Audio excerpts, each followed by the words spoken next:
Welcome to the Strategic Project Leader, where we help you leverage strategic project management so you can achieve your goals.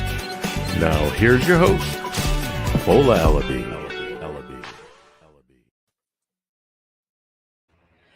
Good morning and welcome to another great episode on the SBO podcast, where we create strategic leaders. I'm so excited for today because it's one that's really special, as we're going to be diving into a topic that's so near and dear to my heart.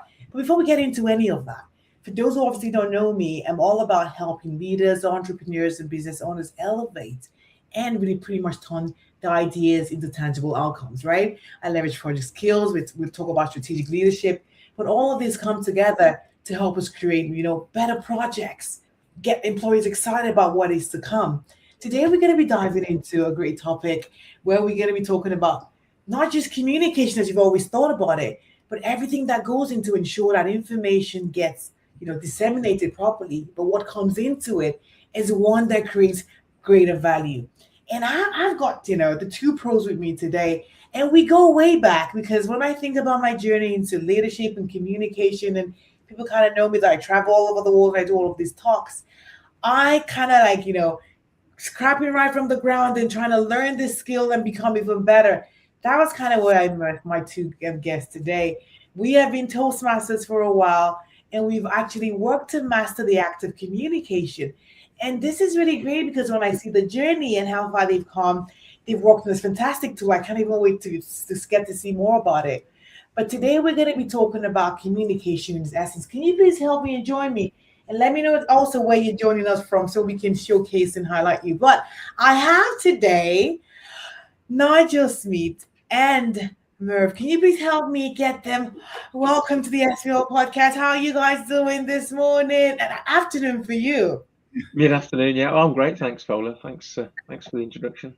Yeah, doing really well. Really excited to be on this show. We waited quite a while, so yes. I know this has definitely been long coming. When we think about, I think about 2 years ago or so, we said, we need to come on, the podcast and do this. But things happened. But thank goodness that we are here today to really talk about this. And this definitely is a topic that you all are so passionate about. And I cannot wait to dive in. I have my glass of water and have everything. So we're going to be diving in. Before I go, I'm waiting to get some insights. So let's know. Good. Thank you so much. I can see Empower, who just joined us on YouTube. Thanks for joining us. But let me know where you're joining us from, your location, and probably what the weather is like today. But I want to dive in. Merv, gosh, tell us a little bit about you. Okay. We want to get the full side of Merv because I know that, people see you online, you do stuff, you travel all around the world, but there's this sort of a gooey side about Merv. We want to know a bit about that. We're going to get to Nigel too. Okay. Well, I guess I've done a number of things during my lifetime and my career. I now consider myself taking sabbatical or semi-retired. I'm one of those accidental project managers that came into project management at the end of a policing career, tumbled into it. And the area of project management I've really specialized in is benefits management or business case manager. Sometimes very popular on a project, sometimes not so, and often not done perhaps as well as it could be.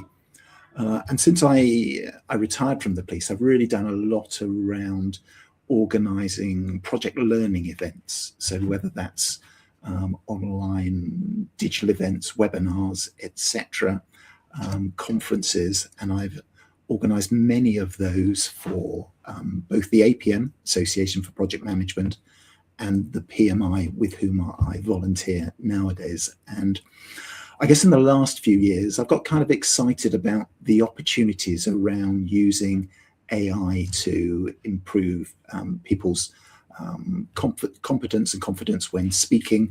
And also I'm on a mission to help others avoid death by PowerPoint. So no doubt we'll hear a little bit about that. So, and I'd have to say, meeting you, joining Toastmasters, meeting Nigel around COVID was kind of one of the best things that came out of that period. Awesome. Oh my goodness. He's going to save us from PowerPoint. So, all right, I've written that down already. So any issues at all with that, you've got Merv. And I want to let's get to Nigel. That's so awesome. And we have a police officer. We're going to be getting to know a bit about the code, how to be well behaved as well. But we want to get to Nigel. Nigel, tell us a little bit about you, as well as we want to get to know a bit of that gooey fun side as well. Okay, thanks, Fola, and hi everyone. Just want to give a quick shout out to Walter. I can't actually respond on the comments, but hi Walter, good to see you in the room here today. So I started life in the automotive industry right here in the UK as an engineer. And engineering's a little bit like project management. It's all about standards, quality, inputs, resources, outputs, process, quality, all that type of stuff. And very much like Merv, I became what's known as an accidental project manager. But back in the days of automotive, and I am talking last century now, very command and control environment. So it was about who shouted the loudest wins and gets things done, not necessarily the greatest way to do communication. But I fell out of that industry thinking that's how work got done, that's how life got done. Unfortunately, I moved into software project management and worked in the world of ERP, where I actually worked across industries. And it also heralded the time of the start of Agile, which for me was more towards the softer, more interpersonal empowerment skills of communication and the way project and work got done, the way project was more visible.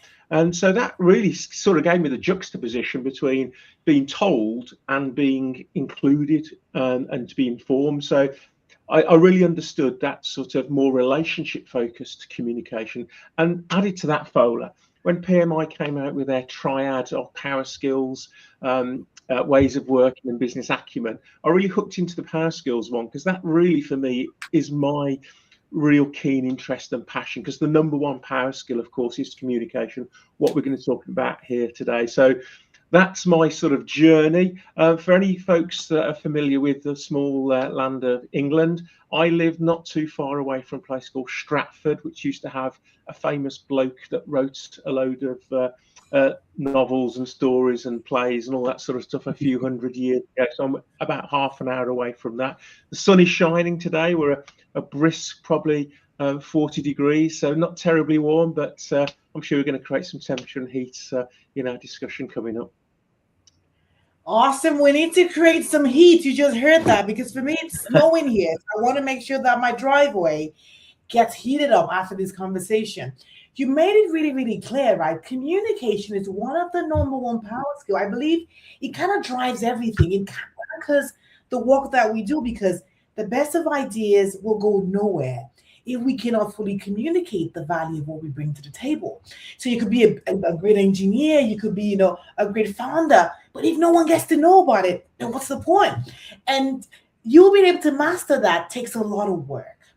It takes stuff that you have to put in, like as we said, we have actually done the midnight hours, doing Toastmasters, like learning how to be better. How do we, remove the feel awards? But I know that you guys also have a tool that's going to help us even get into our communication even better. So let's know, those who are joining, put your comments and put your questions, because we are going to be getting Nigel and Merv in the hot seat. So, they're going to be answering all the questions that you've always wanted to get into.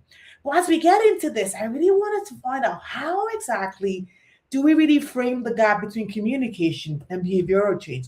Because I know that when we think about comms, we always believe that this is communication. I say something, Merv hears me, Nigel hears me, and he gives me a response. But when I think deeper into this, like the reason why we're communicating is because we either probably want a shift to behavior. You want someone to like do something different, or maybe be informed or something. Well, at least there's a reason, there's a logic, right, behind it. What are your thoughts around how we can really understand the core foundation before we even set out to go open our mouths in the first place? Who wants to jump in? I'll start if you want to, Fola. I think I've learned through my course of life that it's not what you say, it's not even how you say it, but fundamentally it's how you make people feel. And I think first and foremost, communication is not just a relationship skill, but it's also a leadership skill, because of course you can't be a leader without followers, and you can't be a leader just by saying things and just thinking that everyone's going to align and come with you. You've got to take them on that journey. So for me, the relationship side of it is about being bringing some emotion, bringing some story, the power of story, and something relatable about the message. And also that one thing that hopefully we're going to explore through this conversation is that element of feedback, because there's no point just having a one-way communication, because that's just broadcast. What we need to try and do, of course, is make sure that that message has been received and understood. And fundamentally, and I learned this from my own PMI training from a PMP, it's the responsibility of the sender to make sure that that message is both transmitted and received. So there's a lot of responsibility on that person doing the initial conversation. I think that that's a good point, where taking ownership of the information being sent is actually key. And probably Merv can also dive into this, because as Nigel has actually said, when we communicate, we need to make sure that the intent is actually received the way we wanted it to be, right? Because someone could have heard you and heard something different. How can we manage that? What are your thoughts? I mean, I guess as Nigel was talking, I went back to my early career in policing, and communication had, a particular function, and often it had to be quite direct. And when I think back to the radio procedure and things like the phonetic alphabet, that I'm still, quite good on. Actually, it's quite good to use. Again, you would say, you'd end your conversation with over, and the next person would speak, or you would say Roger to say I understand, or Wilco, understand, will do, etc. So there was these conventions, and my foray into that and to ICT was around Y2K, when we changed the way that we received our 999 calls and our non-emergency calls. So that world of communication, I understand quite well. I understood quite well. It was well organized, and everyone knew the rules, and you could do that within an organization, and it tended to be quite directive. But this, when you come out of that environment and you work on a big program, then it's quite different. There's no command and control. There's no, you can't just talk directly into people and expect things to be done. It's much more of a two-way thing. And I guess one of the things, the passions of mine, goes back sort of 15 years when and looking at events. And what I've always tried to pull back is the audience sentiment. To what extent are they on board with what you're saying? And the other thing is, how do you capture the collective wisdom in the audience? You don't just talk at them, you actually want them to feedback, and you want the feedback to know that you're receiving, they're receiving what you're saying. So I think very much for me, there's been a transition. I don't consider myself to be a good listener, but a key, in fact, ask my wife, I'm not. But that's absolutely key to the communication piece. You need to be listening, and you need to be able to show people that you are listening, that you are an active listener. I think that you've actually opened like a major can of worms that we definitely need to address. The idea of, listening. And I always say not just listening to just respond, but listening to actually understand. Especially when you're in a conversation and someone is just like talking, like, okay, I think I get it, right?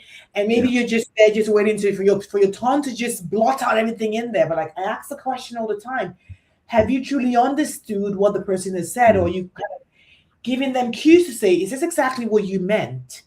So that we can actually be on the same page. Because when we think about organizations, like today we have all managed projects at different scales, and organizations going through different transformation. We're going to get into some AI tools today. But the fact is that at times it's always just information being thrown at employees, or leaders just like pushing information in front of people, and people are kind of then saying, okay, I think I have my own agenda. And are they really understanding, or are they even listening to even really understand the intent?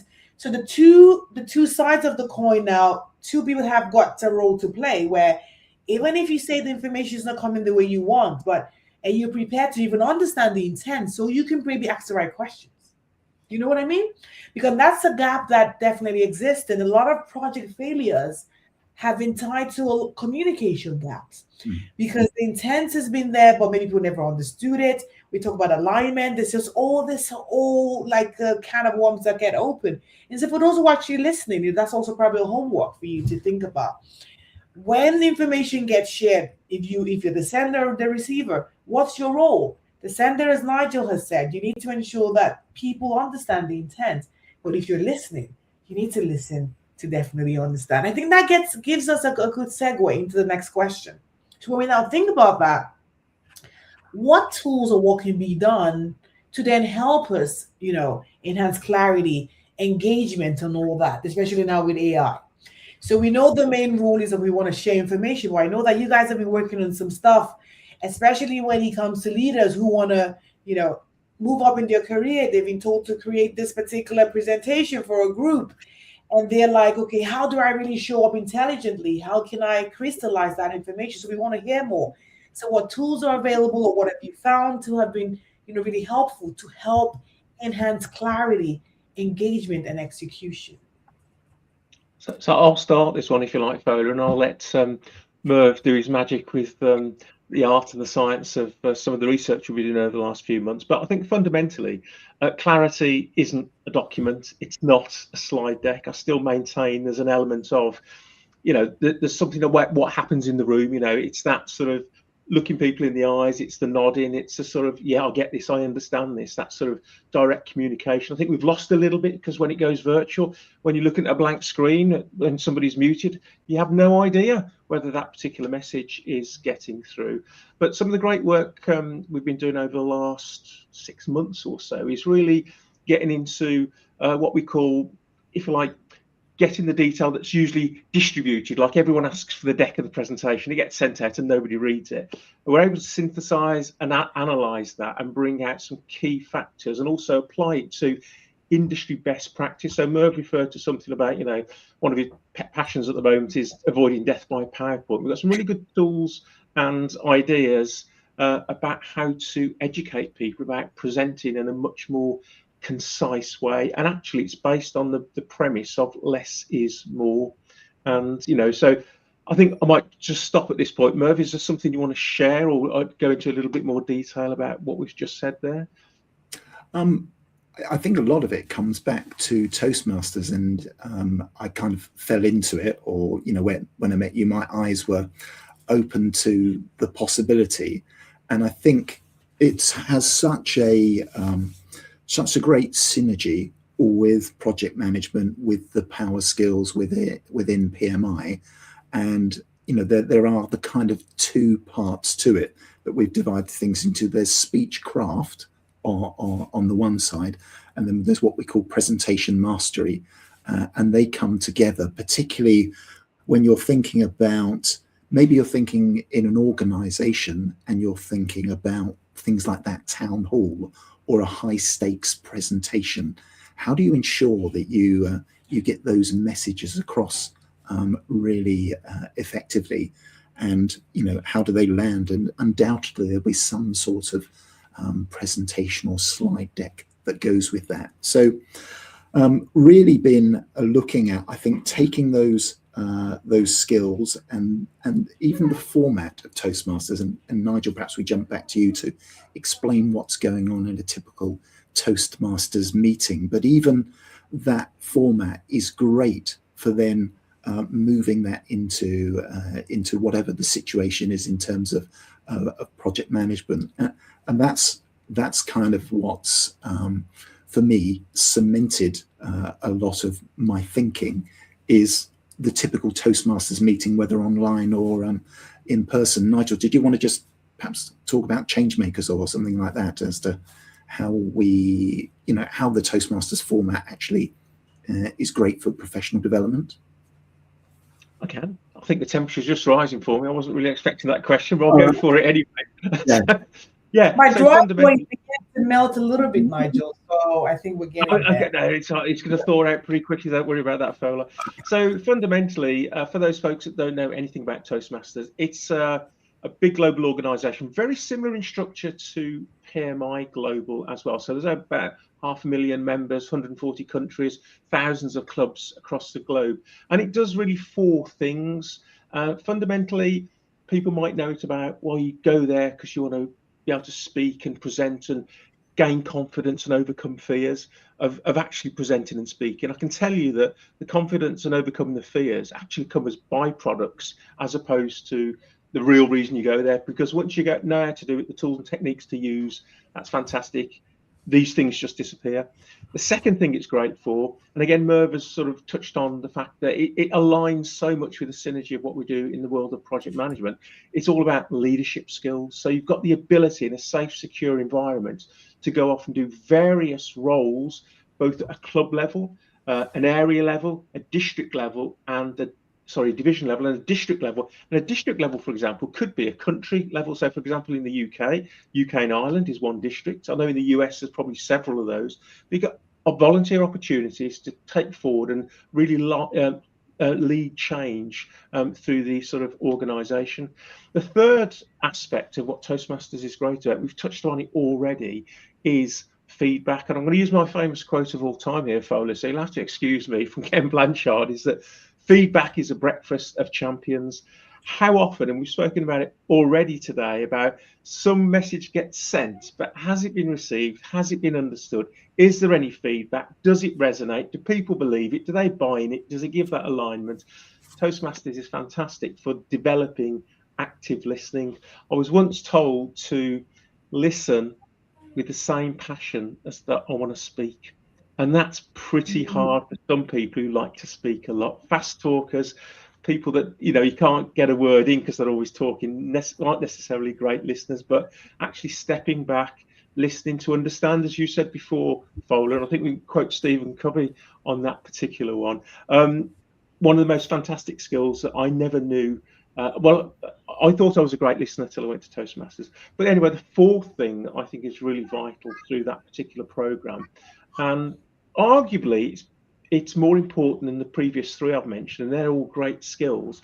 But the one thing it does do, which again talks to our project management community, is that it is a community. You've got like-minded people, and when you spend time and you develop with other people, you tend to rise, like boats in the harbour. When the tide comes in, you all get carried. And again, one of my other favourite quotes is, you are the average of the 5 people you keep the most company with. If you make that circle even bigger, then obviously you're going to rise. And of course it does work in the other direction as well. But so there are 4 key pillars of why I think Toastmasters, for communication skills, for leadership skills, for listening skills, and community, dovetail beautifully into that sort of triad of the talent triangle, but more specifically into the power skills, and more specifically then into the communication aspect of power skills. Exactly. I think that it's actually key that we understand that context. But if we want to make it practical, you said once you got to Toastmasters, you didn't realize that you had to develop the listening skills. How have you been able to do that? What do people who are listening wondering? How can I become a better listener?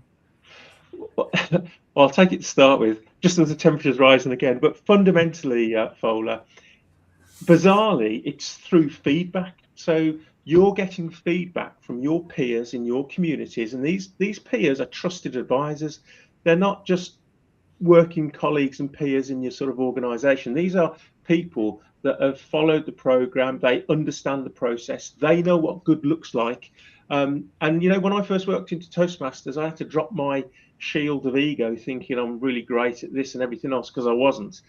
And you get trusted partners in terms of the feedback, and they say things to you like, well, you missed this, or you didn't really convey that particularly well. Or what you could have said here is give someone a suggestion of how they could have improved, rather than just say that didn't quite work. Offer some sort of direction for how that person can improve. And so from that, it is a practice skill. And I have to say, Fowler, I am still work in progress. In fact, I'm work in progress on many things in life, and I never will be the finished article, but it is a developing skill, and it's probably one of the most powerful that I've learned in my entire career. If I could just rewind back and just listen, especially my command and control world that I used to live in at the start of my career, it would have been such a different outcome. But so gracious and grateful indeed that I've managed to at least get on the bandwagon with what the skill is and trying to help to improve. But long answer to your question, but it's by getting yourself involved in the clubs,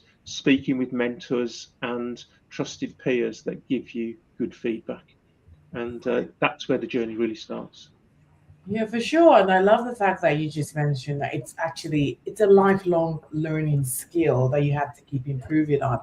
And I remember listening to like a top speaker and a CNN host, like he talks to like millions of people who's like on the global stage, and he says at times he still get the nerves, right? Despite the fact that we seem that we've been practicing, we still get that. So it's the work that happens, as you said, is a practice skill that happens before you hit the stage, before you get in front of the executive leadership, before you get in front of your project team. That's exactly what will differentiate you from who actually succeeds, or from those who actually just melt under the pressures of what's actually there to come. Communication, I know that why we always talk about that exchange, but I always want to think about, before we even say anything, a lot of work needs to have gone, a lot of work would have gone into the process to ensure that the information is right. What's been said, the decision logic is one that I've been doing a lot of research around as well. Like, if you're saying something, why did that come about? And how do you let the other person understand the logic behind it? There's something that we always talk about, like, what does it need for me, right? What does it need for you? If you can share that piece, with every delivery, you're gonna get people to want to engage more and say, "Oh, I really want to be part of this." Because if it seems to be just one-sided, like just pushing information, then that's gonna be a problem. I really want to know more about this tool as well. So for people who are wondering, maybe they've gotten a leadership role or they want to, be on bigger stages as well. You guys have been working on something to help, simplify the process or make information be more presentable. I was also meant to send some of my slides. I'm going to be doing that still. But show us and tell us more about that. How can we definitely show up and be more professional when we communicate? Okay, well, let's do. Hopefully, I don't get too carried away with this, but can I just quickly share my screen, and I'll put it. It'll just be in this mode for starters until we decide where we're going to go with it. So let's look at that. So let's just start in this view with how we are kind of dividing up what we're doing. So we're dividing it really into a very simple Venn diagram. And on the left-hand side, we're talking about speechcraft, what particularly what Toastmasters is all about in terms of making better speeches or better talks. And that might be a Toastmasters speech, a speech between 5 and 7.5 minutes, timed through a traffic light system if you're not used to it. So really good in terms of the time management, and being something of a long talker, that's often a challenge for me, as opposed to others, maybe Nigel or others who are more of a bottom liner. But so there's the time side of things, but how do you organize an effective speech? And we've seen them right the way up to last year's world champion that we had a little bit of time with. And there's some great AI tools we've got around speaking, and then the presentation mastery, which is the how to avoid death by PowerPoint element. And then what we're looking to do is to put these all together within a model and with our tools. And you can see where we really get to with this is in terms of how do you communicate with confidence and clarity. Now, let me just hide that. And you can see a little bit more on the screen. It is going to get a little busy if I show you all of it, but the public speaking, the bit that creates this internal resonance, being comfortable with yourself and your own presentation style, as opposed to being, clearly very, very nervous and not giving of your best. And then it's right down here at the bottom. It's what's the audience experience? What's the impact or the takeaway? Do they do something that you want them to do as a result of your presentation? Because, and the point we often make is that without some behavioral change, then the presentation is of no value. It must drive some sort of change, and ideally it's the change that you want to see. And I can recall, Nigel, we all recall it well with the presentation we did with Walter and Venkat in the US, and that was awesome audience experience. Was that what we called it? Something of that type. Yes, we did Americanise it, didn't we? Yeah. And absolutely. we deliberately made it A, didn't we? So it went to the top of the list. It did. There's a lot of competition speaking at some of these big PMI events, and that was Las Vegas. And Walter, we won't tell anyone about that, of course. But and they really then around this is very much what goes on in Toastmasters, how you shape the speech, etc., the purpose, the structure, the content, the voice, the stories, and then the presentation, which is around the PowerPoint, how to avoid the PowerPoint, how you use some design principles, etc. So that's the overall framework that we're working to. And I guess just to give you a little insight to what we do, it really, when it comes to presentation, it all starts with the recording, which then we put up onto YouTube. And we've got a range of recordings here, some from our local club. We've got one here with Anthony Garvey, and we'll perhaps tell you a little bit more about what we're going to do with that. But we've got those presentations that last between 5 and 7.5 minutes. And we can take a number of tools, particularly use Google, either Gemini or Notebook LM, and analyze those tools and create a report or an artifact. So if I just give you a flavor of a couple that I've done very recently from working through, it was Anthony Garvey's website. There's about 100 Toastmaster presentations on here. So this is just the latest one, and this is oops, sorry, let's just go. So, and I don't know if Samantha Smith is listening, but it was a very good speech. And here is the equivalent that you might get at a Toastmasters in a 3-minute evaluation. So the idea here is there's learning for both the individual, but also the people that listen into the speech. So in essence, this is 13 slides that take you through the speech. So it shows you what the speech is, the overall narrative or storyline. We've got things like the time of the speech. Is it qualified or is it not? And then we've organized this so we're looking at things like the interactions, the audience engagement that happens, the content, the speech structure. And you know, I'm not expecting anyone to read all this. In fact, this is kind of one of the design principles of PowerPoint, that you don't blast people with stuff. But I'm just sort of showing you the kind of range and the depth of the content of these reports that we're developing. So some key strengths. And what's really important is you don't just give people a bunch of stuff of feedback, but you actually give them some ideas on how they're going to develop them. So AI is acting as a coach here. So, okay, well, here's what you might do in terms of your action plan. And you've got a number of things here around what you've got: leaders generate meaning, connecting content to experience, the juice and smile. I don't smile enough, I know, and I don't do one of these really impressive connecting smiles. And then you've got a 3-month plan that tips out of this. What are you going to do in month 1, in month 2, in month 3, and then a summary. So that's a very quick example of how we can take any speech and put it through our analyzer, and that then allows us to provide the individual with a report about their speech. And we have something similar to that with PowerPoint that again we could look at, but you know, I don't want this to get too carried away with this stuff. So I'll stop sharing, and we can discuss where to go next. Awesome.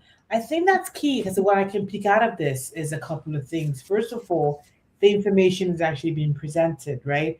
How it's presented, the amount of volume of data that goes on the slides. And then we can actually, you have a tool that analyzes all of it to help make it more crisp, more clear, create that connection as well. So, for instance, the example of what you showed us, when you put the particular presentation into this tool, it creates like a list of recommendation. Is that correct? Yes, yeah. Okay, it creates like a recommendation for you on how you can maybe streamline the information. But does this tool also analyze like the actual presentation, like when you have in the talk? So is it just the slides it actually analyzes? No, so this is based entirely on the presentation. Those presentations, they didn't have slides. They might have introduced one or two visual aids, but this was entirely on the speech. So it's not only picking. It's not only picking up on the spoken word, and you can do that through other tools, but it is actually watching the individuals. What do they do? What are their facial expressions? What are their gestures? How do they move around the stage? I mean, we as Toastmasters know you occupy a different part of the stage for a different part of the story, or you come in close when you want to make your point, or how you use your hook. So it's doing the whole 9 yards in terms of that, because it's a Google product and it's looking at the YouTube recording. So literally within just a few minutes of the speech, you can be playing that back to the person that did the speech. Nigel, do you want to pick up on what we're going to do with Anthony Garvey at we're not even supposed to mention the name, are we? But we're doing big things. I told you guys, right? They're doing big Go for it, Merv. No, I mean, I've given it a little bit away, but we'll explain what we're trying to do through an upcoming event. Did you want to take that, Nigel? Yeah, so I mean, just before we get to that point, the one thing I did want to mention on that slide that Merv put up a few moments ago, that sort of double Venn with the speechcraft on the one side and the presentation mastery on the other.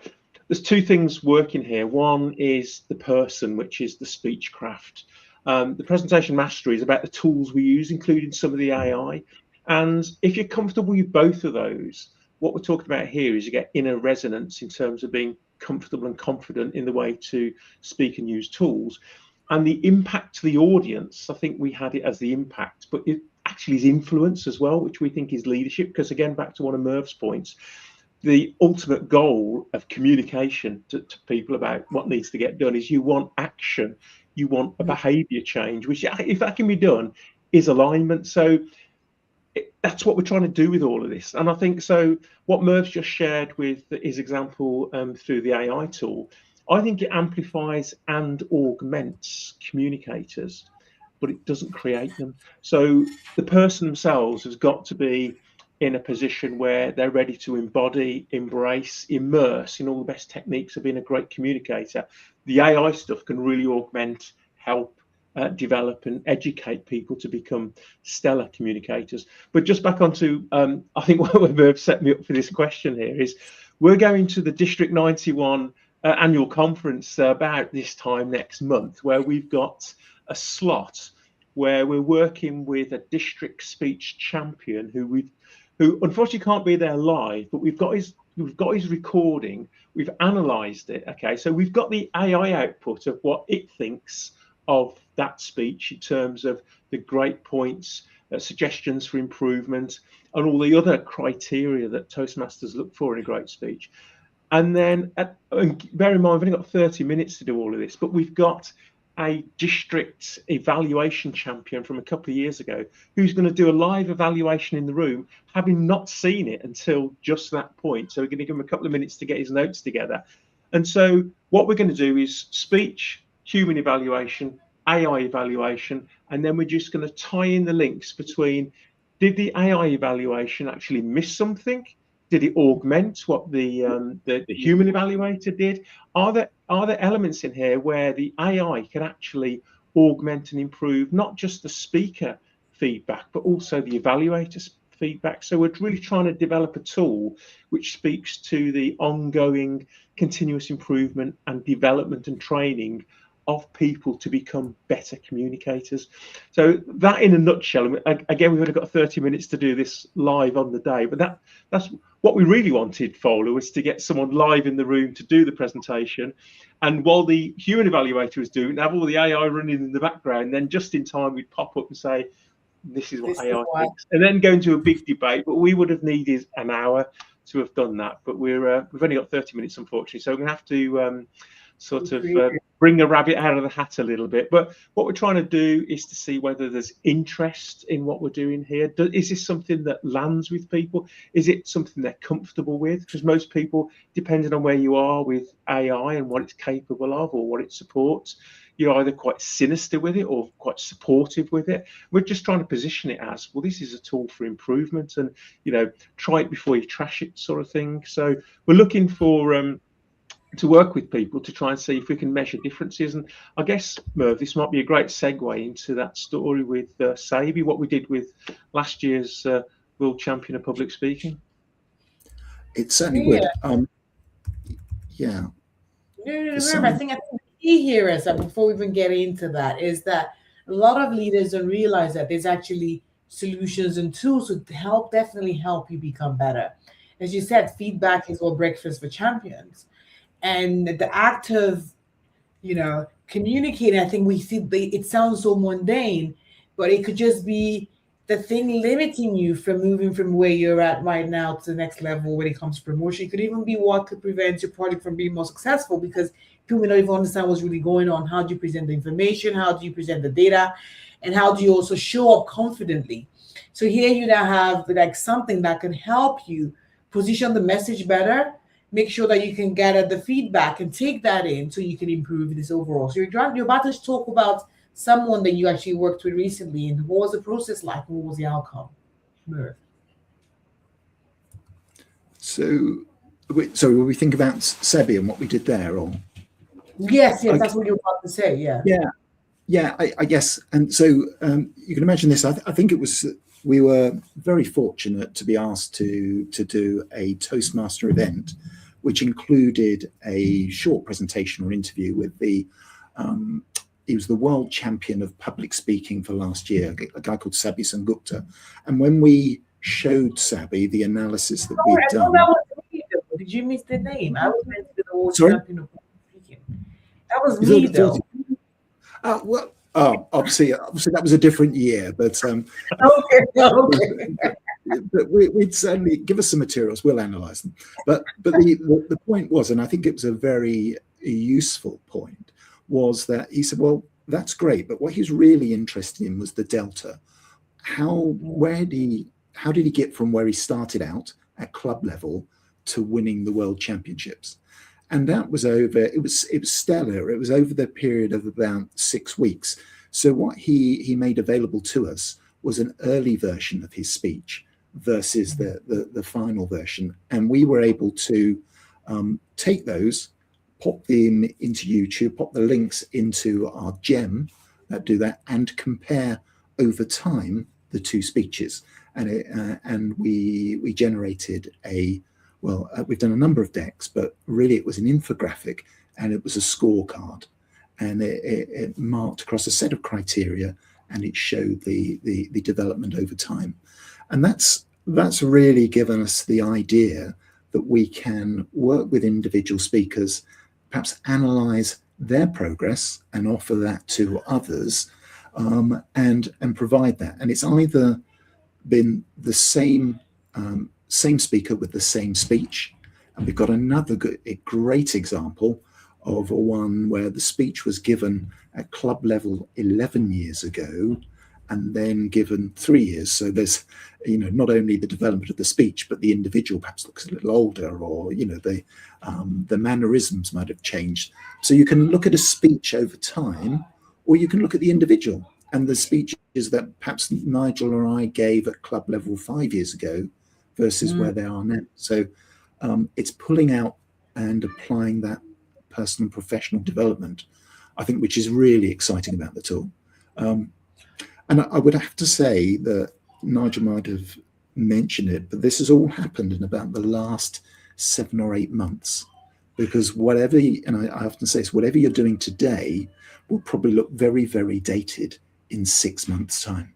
And it is moving so fast that that we need help with it. And Nigel knows I'm lucky enough to have a mentor, and Sam is my mentor, and his job is to teach this old dog new tricks. So, and he's a master of AI. So either teaches me stuff or I dream up stuff, and then he helps create it. And I would certainly recommend it to anyone, is take on a younger mentor who knows this stuff. We all know this. It's the kids that show us how to work things, whether it's to operate the telly or to do this, that, and the other. So I certainly recommend that in terms of getting some help with understanding this crazy new world.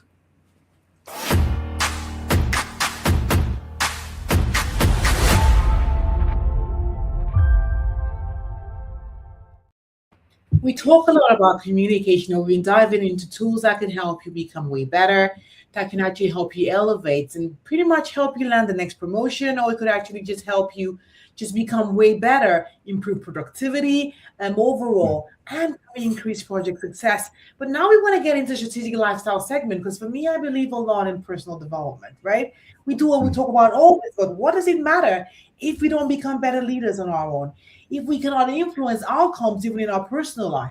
And here we want to talk about communicating, and communication as a skill that can help you create something bigger and better for yourself. So let's think about that. For me, it's one that, I have had to even teach my kids about, right? How do you present the information? Or even how do you ensure that the message you're even about to blot out of your mouth makes any sense at all? Merv, I know you've been talking, but Nigel, let's start off with you. As a leader, I know you talk about this shaping all around. How can we become better on a personal level, leveraging the same skill set? Okay, so as I mentioned before, Fola, I am a work in progress, but I can just talk from a personal perspective, and I think it will work for a majority of people as well. I can very often just jump in because I'm quite action task orientated, and I don't necessarily look at all of the available options or what the best route is. So it could be characterized as like ready, fire, aim on occasion. I think the thing that I've really learnt, and I've sort of touched on it a little bit earlier, was really to listen. Because very often, I mean, one of the things I instituted in my workplace when I had team meetings, everybody knows that leaders do everything last. They eat last, they're the last person through the door and all the rest of it. But the one thing I learned was to speak last as well. So I encouraged my team going round robin round the room.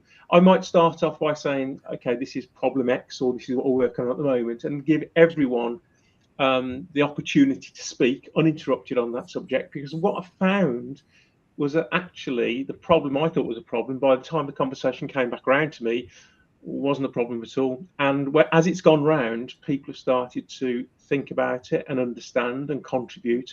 And that's where the real empowerment from the team starts to come from, rather than the directive element from me. I'm not necessarily the problem solution provider, because, sort of pushing it down to team empowerment, that's sometimes where the best results come from. So for me personally, and it's a tough one because it's not an easy thing for me to do, but it's to step back, get away from instant gratification of action and results, and see how others can work a solution, which arguably 9 times out of 10 is probably a better solution than I might have come up with. So, but in all of that, Fola, there comes trust, because you can't do this with people that you don't trust. And I know Merv spoke about the police career earlier on, which is very regimented and structured. So there's a complete command path in that. So a bit like the military, I guess. But certainly in general organisation, where it's a little bit more free-flowing with the organisational units, I just find giving people time and space to think and contribute has made a big difference. But massive change for me, because I thought I was being judged as not being effective because I was standing back so far I was almost horizontal in a sense. So and I'm still on that journey, by the way. I'm not perfect at it, but I have noticed by letting others get engaged and involved and understanding. Now you're talking about seeking to understand before being understood. Again, all these classic texts and quotes that we know, absolutely true, but you've got to put them into practice. So I'd say that's the number one for me, at least. Oh, Merv, I just even had to say that. I'm going to just show something on the screen. Do you know that one of, let me just see if I can actually share. Let me just get from Merv, while you're talking, I just want to show something quickly. But thinking about that personal development journey, believe it or not, I know you always say, oh, yes, I'm not perfect. But you exhibit and you show up as an exceptional communicator. So I want to give you your flowers and say, yes, you're great at it, please. We want to get the secrets of how you've got in there. I know you always want to be humble. Yeah. So many people watching want to know really how can you become, So very quickly then, just a quick performance psychology lesson. Those butterflies we all get in our stomachs, the ones that do the gymnastics and the Olympics, and sort of put us in a state of fight or flight, where they're the same feelings and sensation for fear and excitement. And I think what I've learned to do over time, Fola, and I'm sure you've done the same, because I see it in you as well, you've reframed it to say, I'm not going to let it treat me like this. I want to reframe it to this.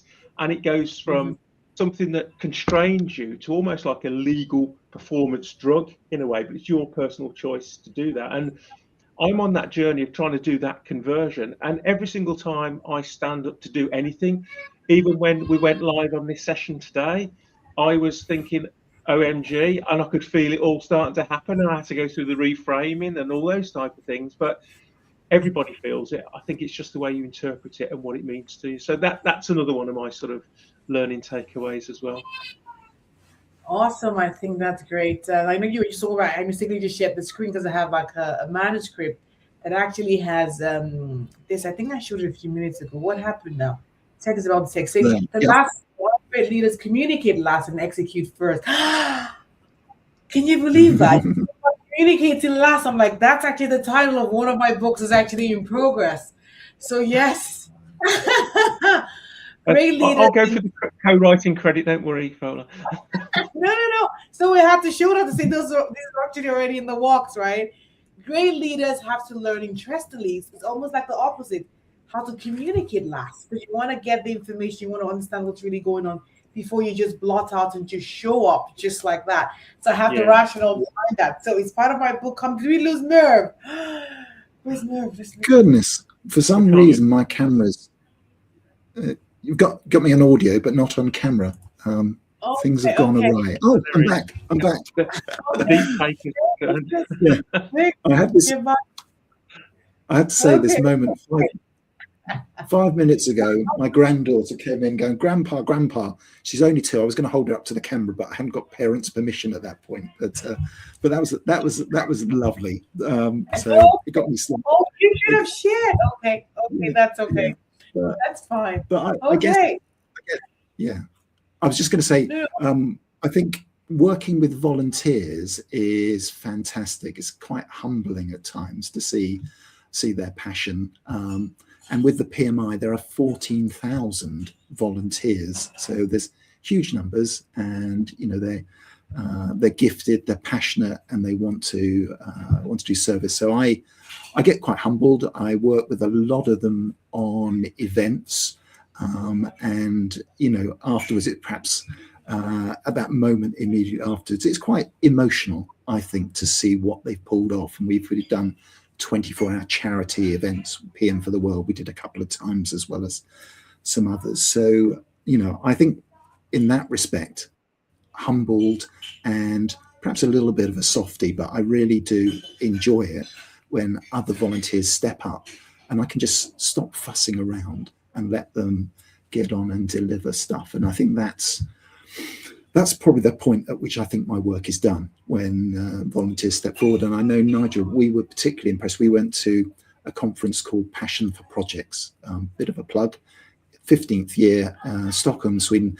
There were 30 plus volunteers that were there as the conference makers, and they were there significantly at their own expense. And it was just amazing to see the kind of conference they pulled off. So I think that kind of leadership with volunteers, it teaches me a lot constantly.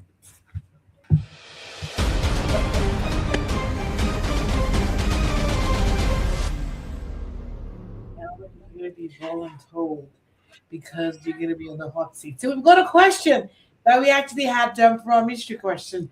This goes to Merv. When you think about your career journey, what would you say has been your greatest challenge and how have you been able to overcome it?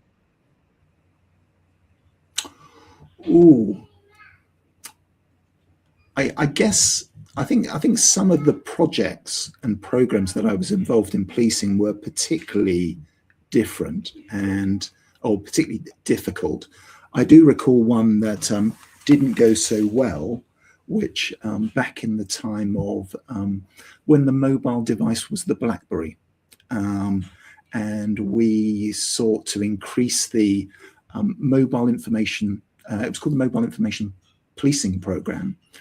And we attempted to roll these out with a view that it would change, I think it would change the way that people reported crime. They could do it on their BlackBerry, and that we just kind of expected it to happen without doing the whole sort of change management piece. And I was the business change manager on a national program. It was an £80 million program to roll out these devices to help police officers spend more time out there doing frontline visibility policing. And I have to say it was a dismal failure, and it was recommended. It was recognised as such. I hope not too many people are listening around that time. It was many years ago, but it was the National Audit Office, the Public Accounts Committee, recognised that we hadn't achieved anywhere near the benefits that we'd said within the business case that we would achieve. And that for me is really quite important. That set me on the road of benefits management. And actually, well, how do you go through the life cycle of identifying the benefits, managing the benefits, realising the benefits without this constant process of attrition that means your value of your project is diminished and sometimes significantly. PMI now talk about projects being they deliver value that is worth the effort and expense, which I think is a great way of thinking about these. I was involved in a program that certainly did that, and many projects since. And I've learned that you've got to do the change management bit and do it well if you're going to have any impact in your project. Awesome, that's great. And this goes to Nigel. Nigel, through your career journey as well, how have you been able to overcome the toughest challenges? And what has been the secret sauce to your success? Well, I'll talk through the biggest realization of my career, which actually probably spanned over 30 years. Okay, so I'm going to get a bit personal and a bit vulnerable here. I think I mentioned earlier on that I started life working in automotive, which was very Industrial Revolution 1.0, if you can sort of think of what that might look like, with steam and smoke and all that sort of stuff. Very fear culture, very transactional, very command and control. And because I was like a task-orientated introvert, because I started life as an engineer, I sort of fell into that. It seemed okay. And I was like, I never saw myself as a leader. I never saw myself as anyone to influence anything. I just saw myself as a bit of what you would call these days, a bit of a robot in that sense. And it wasn't until I realized that the P in project management actually stands for people. Okay. And I started to become more relationship focused. Because fundamentally, because I was a perfectionist back then, I thought any job that needed to be done, as well as just telling everyone how to do it, I needed to know how to do it myself, which put an awful lot of pressure on me. Because I was a perfectionist, that'd be great. So you can imagine the sort of standard of things going on. But the big realization I had was all about start with people, understand people, get to know them, develop the relationship, and then the task part becomes so much easier. So if I can sort of put it in one sense, if we talk generally speaking as the waterfall to agile as the metaphor, so to speak, from structured and rigid to something a little bit more progressive and elaborative, and in that I now describe myself as a recovering perfectionist. So I've let go of a lot of things, which again wasn't easy, but I'm just moving away from that It wasn't a perfect world, by the way, but trying to be perfect in an imperfect world, which is all about the task, all about getting something done, focusing on getting the relationship right. Because once you've got the relationship, getting the result becomes so much easier. But it took me, honestly, half my career to work that out. And I don't think being in the wrong environment helped, to be honest, because a lot of these big manufacturing organisations are the same. I can say it now because the company I used to work for went bust over 20 years ago. But fundamentally, it was all about numbers over quality. And they were producing cars of 30,000 components, all from the cheapest supplier. So make of that what you will. But that was the environment I came from. And I thought that was the way of the world. And I'm glad to have seen the other side and come out the other side, which is now more me. So that's been my, if you like, caterpillar to butterfly metamorphosis in a sense. And the good news is it's only a one-way change. So I can't go back to a caterpillar or whatever it's called. I'm going to stay a butterfly.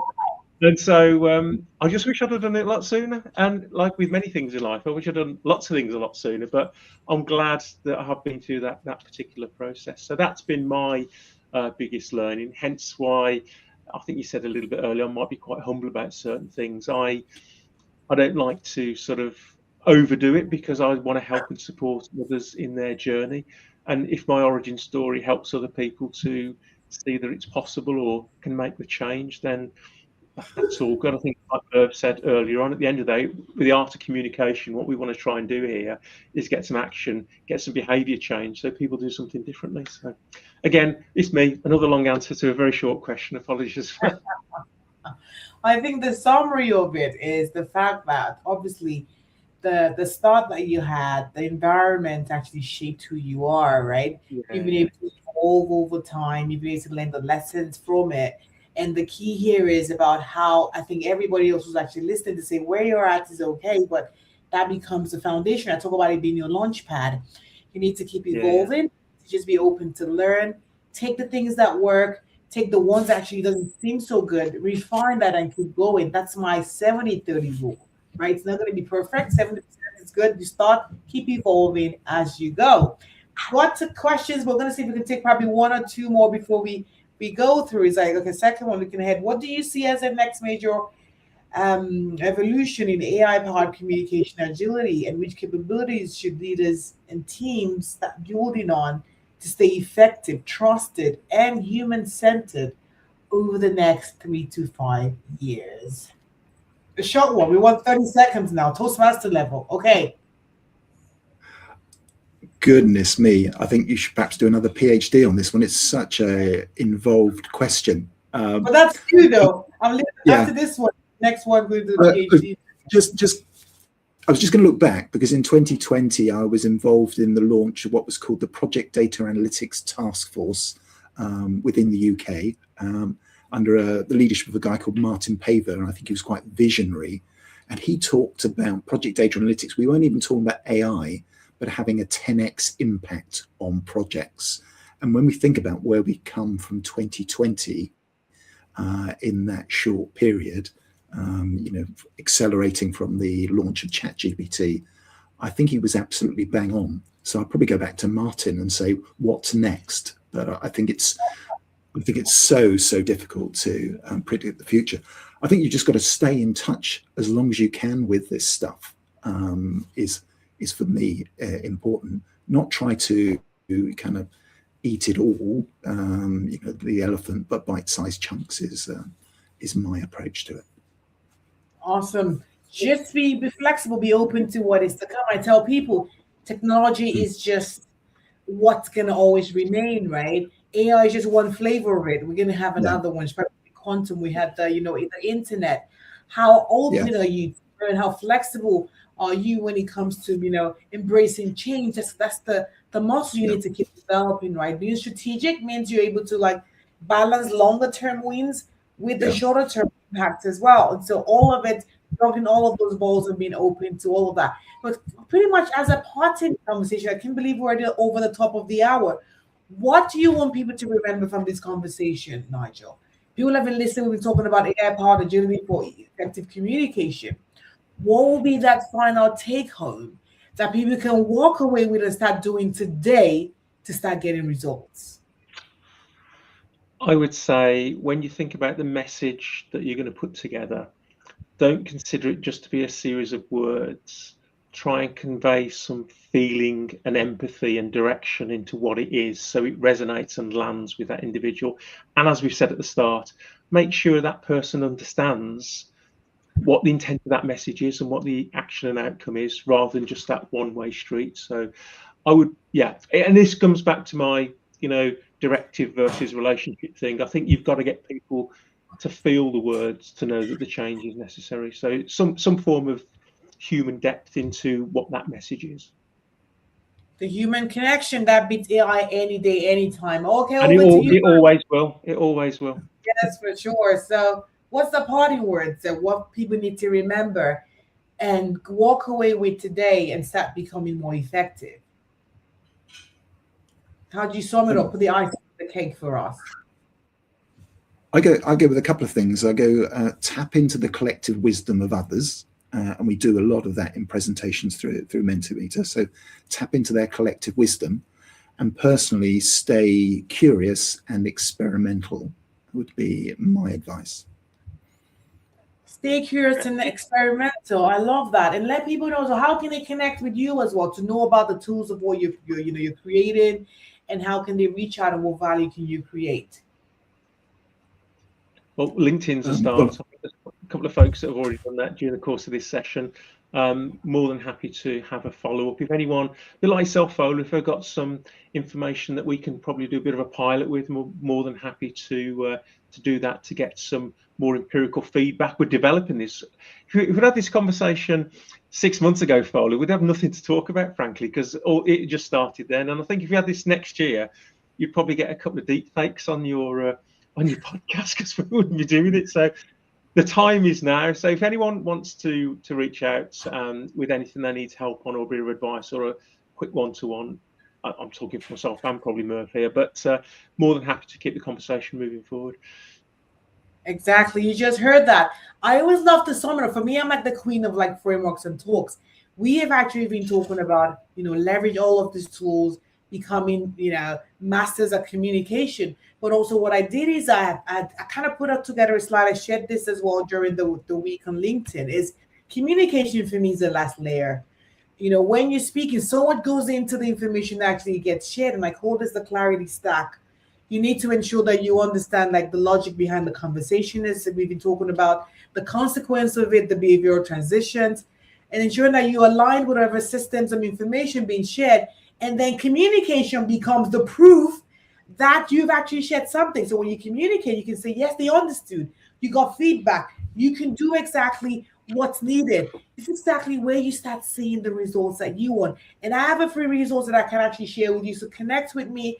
Let me know if you're interested. You can get this and walk away with something practical that you can be leveraging today. So you can not just only just speak and be clear, and then you also have the tools that my colleagues here have actually been sharing. They can help analyze the information for you and help you create consistent and better results. Because at the end of the day, there's no point just talking or saying stuff if it makes no impact at all. So remember, it takes practice, it takes feedback. It's all about everything coming together and crystallizing the information. But the work starts way before we open our mouths and actually communicate, way before we come on stage and communicate. And all of these are what we are here helping you so you can create better success and a team who's excited about the work that we do. I'm so excited. I want to say thank you so much to Nigel. Thank you so much to Merv. We've been on this journey for a while now, and it's great to actually have you live. I want to thank everyone who actually joined us today live. Let me know if you're watching this live or also on the replay, because we're going to keep this so you can actually benefit from the conversation that we had today. Thank you so much. Remember, I think a famous person actually said that together we can actually make a ding in the universe. But I believe that when we come together greater and better, we can make a positive dent in the universe. So stay strategic. See you same time next week on the SBL podcast. Have yourself a wonderful day. Bye-bye. Thank you. Everyone.